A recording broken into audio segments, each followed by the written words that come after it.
കാണിച്ചേ? എന്തോ കാര്യത്തിന് ദാദാജിക്ക് നിങ്ങൾ മദ്യം എടുത്തു കൊടുത്തത്? ആര് മദ്യം കൊടുത്തു? കിട്ടിയവനെ കടകടാന്ന് പുള്ളിയല്ലേ വാങ്ങിച്ചു. മദ്യം കുടിച്ചു കഴിഞ്ഞാൽ പുള്ളിക്കാരൻ വലിക്കുന്ന ഒരു സ്വഭാവം ഉണ്ട്, കഞ്ചാവ് വലിക്കുന്ന സ്വഭാവം. ഇതിപ്പോ കഴിഞ്ഞ വരുമ്പോ റിലേ പോയിട്ടായിരിക്കും ഇങ്ങോട്ട് വരുന്നത്. കഞ്ചാവൊക്കെ വലിക്കൂ? വലിക്കുമോന്നോ? പുള്ളിയുടെ എന്നുള്ള ബ്രേക്ക്ഫാസ്റ്റ് തന്നെ കഞ്ചാവും കടലക്കറിയായിരുന്നു. ഒത്തിരി നടന്മാരൊക്കെ വന്നിട്ടുണ്ട്. പിന്നെ പ്രണവ് മോഹൻലാൽ വന്നിട്ടുണ്ട്, ഞാൻ കണ്ടിട്ടുണ്ട്. പ്രണവ് മോഹൻലാലും ഞാൻ തമ്മിൽ ചെറിയ വ്യത്യാസമുണ്ട്, അറിയാമോ? എന്തോ ചെറിയ വ്യത്യാസം? പ്രണവ് മോഹൻലാൽ എന്ന് പറഞ്ഞാൽ ജീവിക്കാനുള്ള ചുറ്റുപാടും പണം ഉണ്ടായിട്ട് കറങ്ങി നടക്കുന്നു. ഞാൻ ഇതൊന്നുമില്ല കറങ്ങി നടക്കുന്നു. പറഞ്ഞാലേ പടത്തിൽ കൂടെ ഇങ്ങനെ നടക്കും. ഞാൻ കടത്തി കൂടെ ജീവിക്കുന്ന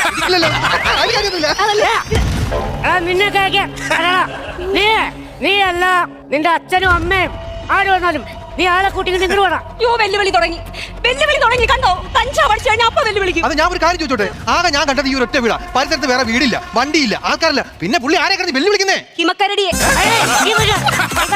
എന്നെ കൊച്ചാന്ന് പറഞ്ഞുകൊണ്ട് എടുത്തുണ്ടായിരുന്നു മോളെ.